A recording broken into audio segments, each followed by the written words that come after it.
왜 내 가족은 나를 이렇게 힘들게 할까? 왜 나는 이 집에서 태어나야 했을까?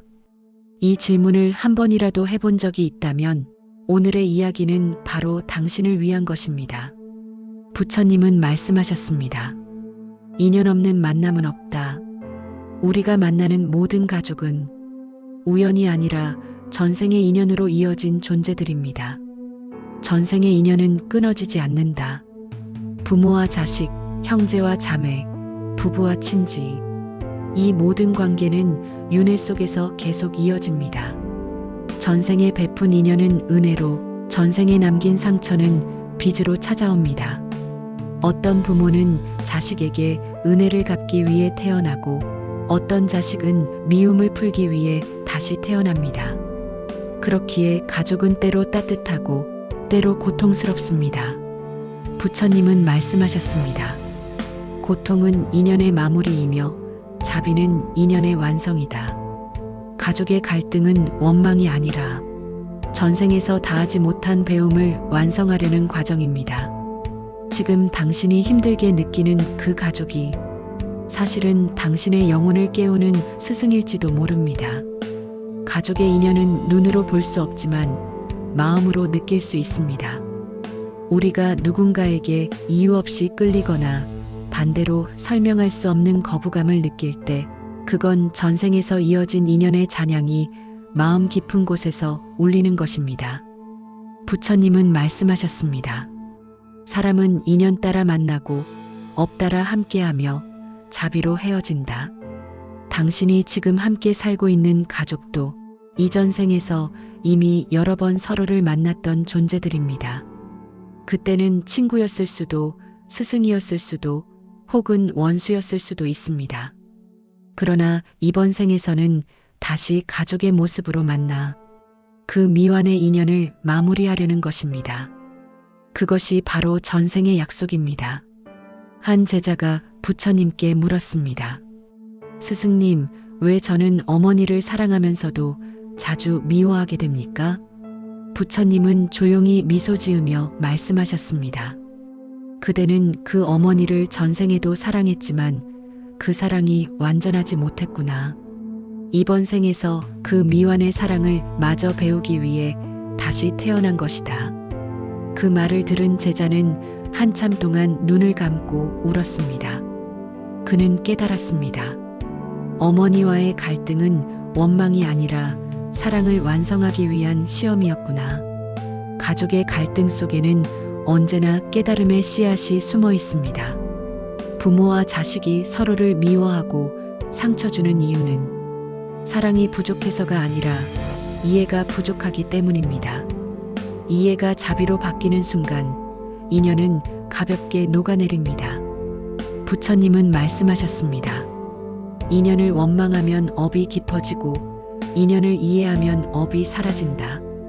그대가 지금 겪는 가족의 고통이 크다면 그만큼 인연의 끈이 오래된 것입니다. 오랜 인연일수록 풀어야 할 매듭이 많습니다. 가족의 다툼은 불행의 증거가 아니라 그 인연이 깊다는 증거입니다. 그대가 미워하는 그 사람이 바로 당신의 영혼을 가장 크게 성장시키는 존재입니다. 어느 날 한 여인이 부처님께 와서 울며 말했습니다. 부처님, 저는 제 남편이 너무 밉습니다. 전생에 무슨 악연이 있었기에 이렇게 괴로운가요? 부처님은 조용히 말씀하셨습니다. 악연이라 부르지 말라. 미완의 인연이라 부르라. 그대가 그를 이해하는 순간 그 인연은 완성되어 다시는 만나지 않으리라. 그 여인은 그 말을 듣고 한동안 남편에게 화를 내지 않았습니다. 대신 매일 새벽마다 마음속으로 이렇게 기도했습니다. 이 인연이 자비로 맺히게 하소서. 그를 미워하지 않고 이해할 수 있는 지혜를 주소서. 몇 달이 지나자 그녀의 마음은 서서히 고요해졌고 남편의 태도도 조금씩 부드러워졌습니다. 그녀는 깨달았습니다. 인연이란 상대가 변해서 풀리는 것이 아니라 내가 바뀌면 자연히 풀리는 것임을. 우리의 삶은 마치 물줄기처럼 흘러갑니다. 때로는 맑고 때로는 탁하며 때로는 굽이치며 흘러갑니다. 그 속에서 만나고 헤어지는 모든 이들이 사실은 서로의 업을 녹여주는 동반자들입니다. 가족의 인연을 이해한다는 것은 결국 나 자신을 이해하는 일입니다. 가족은 내 안의 또 다른 모습이기 때문입니다. 부처님은 말씀하셨습니다. 가족은 전생의 마음이 다시 모인 자리다. 그대의 마음이 자비로 바뀌는 순간 그 자리도 복의 터전으로 변합니다. 오늘 밤 가족을 떠올리며 조용히 기도해 보세요. 이 인연이 자비로 맺히게 하소서. 이 고통이 이해로 녹게 하소서.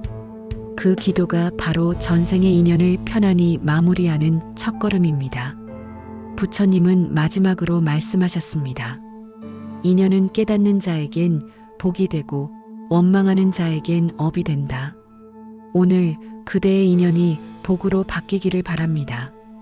지금의 가족이 당신의 짐이 아니라 당신의 깨달음을 완성하는 은혜이길 바랍니다. 나무아미타불. 관세음보살. 가족의 업은 서로를 비추는 거울이다.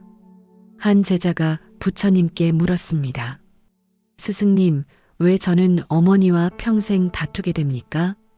부처님은 대답하셨습니다. 그대의 어머니는 그대의 거울이다.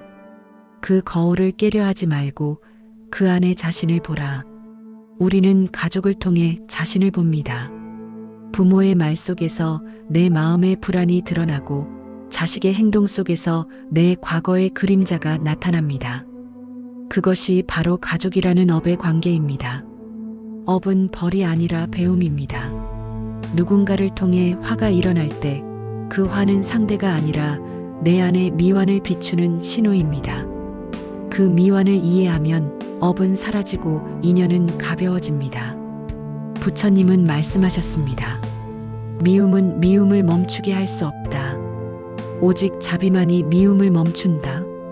그래서 부처님은 늘 말씀하셨습니다. 타인은 그대의 거울이며 인연은 그대의 수행이다. 가족과의 다툼은 결국 나를 비추는 거울을 깨뜨리는 일입니다. 그 거울 속에서 나의 욕심, 나의 두려움, 나의 상처가 드러납니다.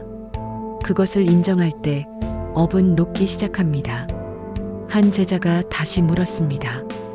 부처님, 저는 가족이 저를 이해하지 못한다고 느낍니다. 늘 상처를 주고받으며 관계가 점점 멀어집니다. 이것도 제 업입니까? 부처님은 조용히 대답하셨습니다. 그대는 그들을 통해 자신을 보고 있다.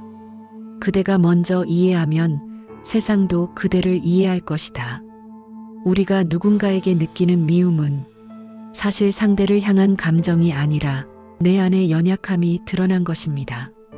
가족이 나를 화나게 하는 이유는 그들이 내 마음속 미완의 나를 건드리기 때문입니다.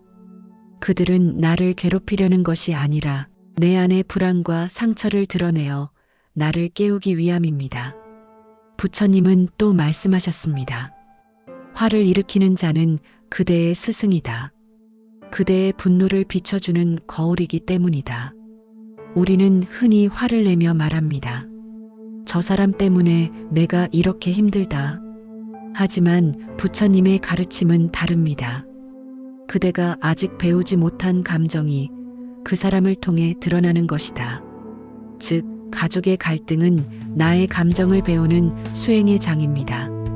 그 안에서 내가 얼마나 용서할 수 있는지, 얼마나 내려놓을 수 있는지를 배우게 됩니다. 어떤 이는 가족을 미워하며 말합니다. 저 사람만 없으면 내 인생이 편할 텐데. 하지만 부처님은 말씀하셨습니다. 그 사람이 없으면 그대의 깨달음도 없을 것이다. 인연은 도망칠수록 깊어집니다. 도망이 아니라 이해로 풀어야 합니다. 그 이해의 순간 미움은 연민으로 바뀝니다. 그리고 연민은 자비로, 자비는 복으로 이어집니다. 한 어머니가 있었습니다. 그녀는 늘 말했습니다. 우리 아들은 왜 이렇게 나를 힘들게 할까? 전생에 무슨 업이 있어서 이런 인연을 맺었을까? 그녀는 매일 부처님 앞에 무릎 꿇고 기도했습니다. 부처님, 제 아들을 변화시켜 주십시오. 하지만 오랜 시간이 지나도 아들은 변하지 않았습니다. 그러던 어느 날 그녀는 기도의 말을 바꿨습니다. 부처님, 제 마음을 먼저 고요하게 해주십시오. 그날 이후 놀랍게도 아들의 태도가 변하기 시작했습니다. 변한 것은 아들이 아니라 어머니의 마음이었습니다. 마음이 고요해지자 그 고요함이 아들의 마음에도 전해졌던 것입니다. 부처님은 말씀하셨습니다. 세상을 바꾸려 하지 말라. 그대의 마음이 바뀌면 세상은 스스로 바뀐다. 가족의 업은 서로를 변화시키는 관계입니다. 상대의 부족함을 보며 나의 자비를 배우고 나의 집착을 내려놓으며 관계의 무게를 덜어냅니다.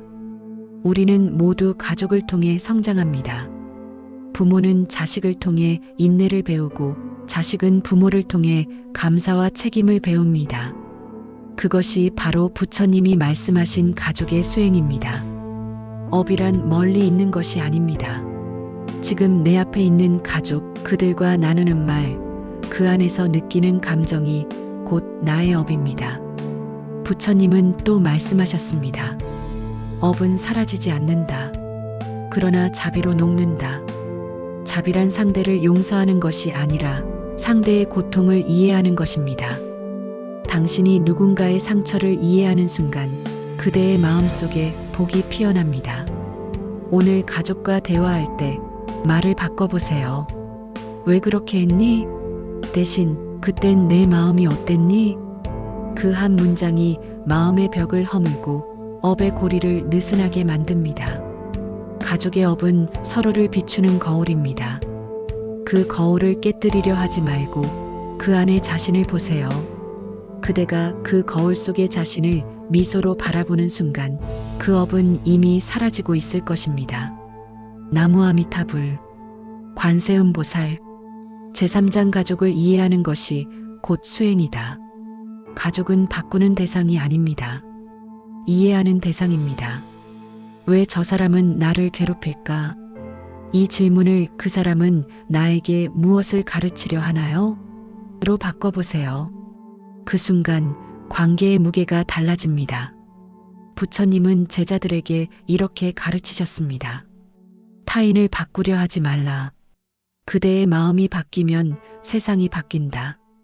가족을 미워하는 마음은 스스로를 괴롭히는 불씨입니다. 그 불씨를 자비로 감싸 안는 순간 당신은 그 인연의 고리를 풀기 시작한 것입니다. 우리는 가족을 가장 사랑한다고 말하지만 가장 많은 상처도 그들에게서 받습니다.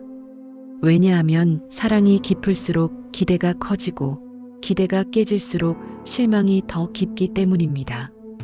부처님은 말씀하셨습니다. 기대는 사랑의 그림자요, 집착의 다른 이름이다. 가족 안에서 일어나는 괴로움의 대부분은 사랑이 부족해서가 아니라 기대가 너무 많아서 생깁니다.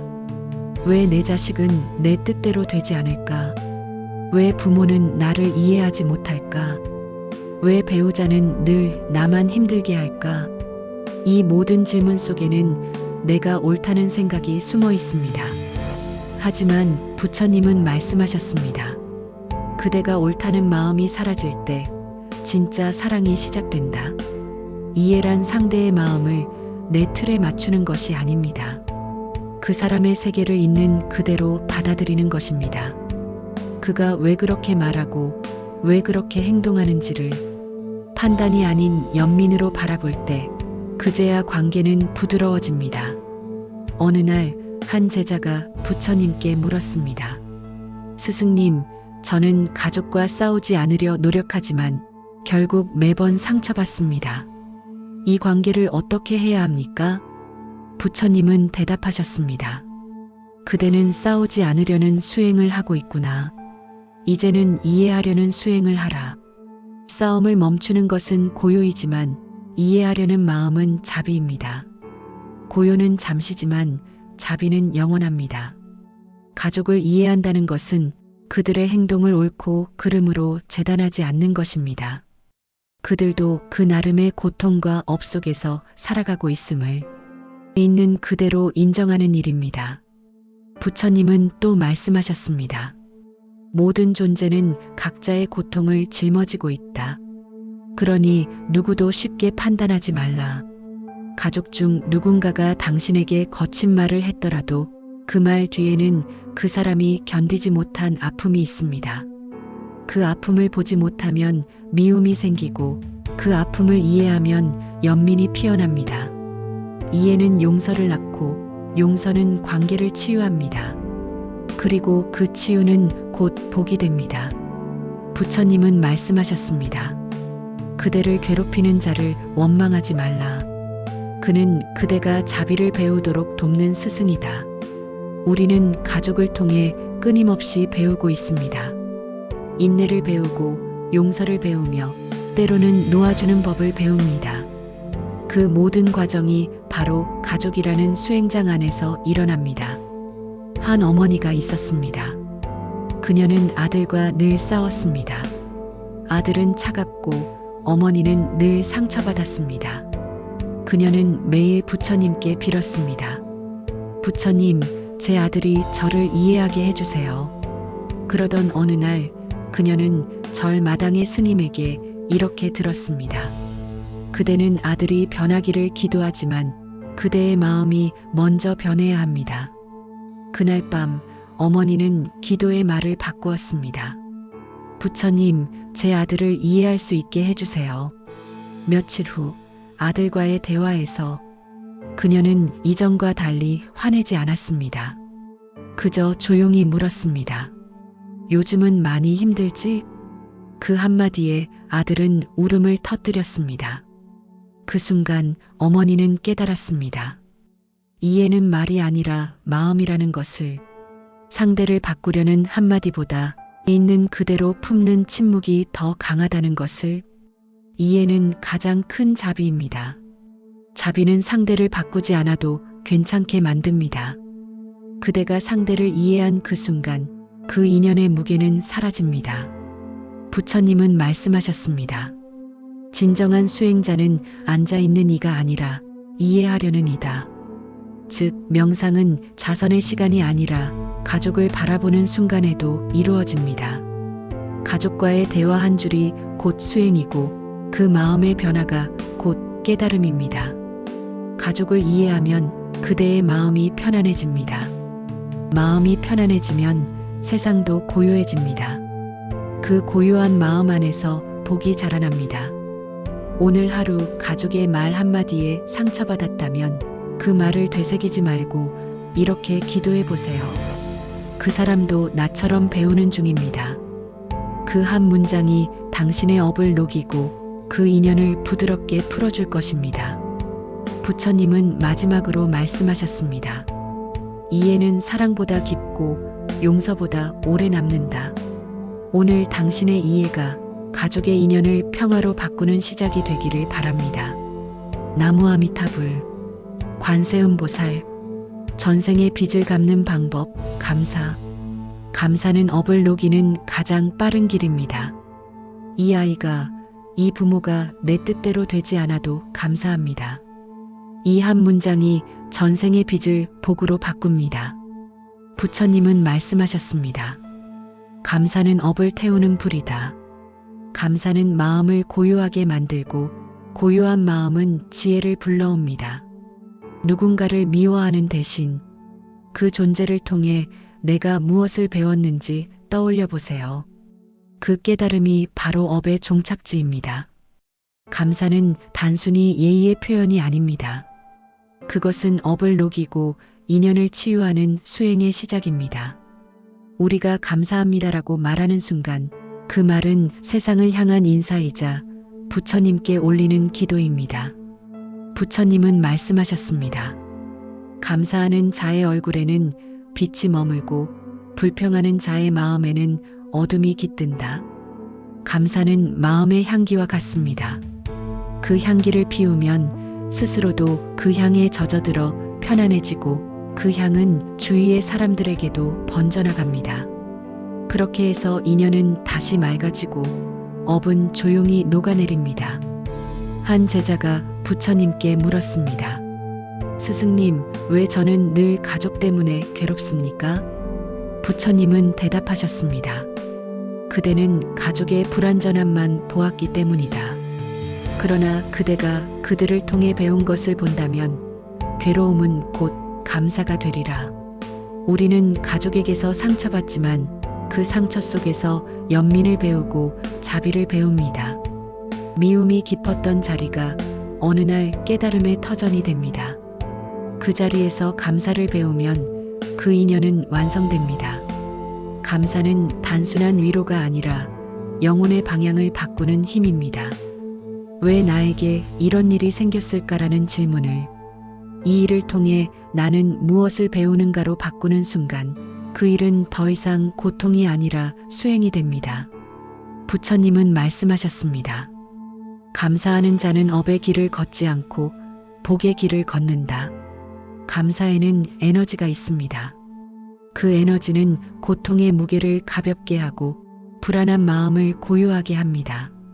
당신이 지금 불평 대신 감사를 선택한다면 그 순간 이미 당신의 인생은 복의 방향으로 향하고 있습니다. 한 어머니가 있었습니다. 그녀는 아들과 매일 다투며 살았습니다. 아들의 무뚝뚝한 태도에 상처받고 자신의 희생을 몰라주는 아들의 말에 매일 울었습니다. 어느 날 그녀는 저를 찾았습니다. 스님은 조용히 물었습니다. 그대는 아들의 어떤 점이 고마운가요? 그녀는 잠시 말이 없었습니다. 그러다 작게 대답했습니다. 그래도 제 아들이 제 곁에 있습니다.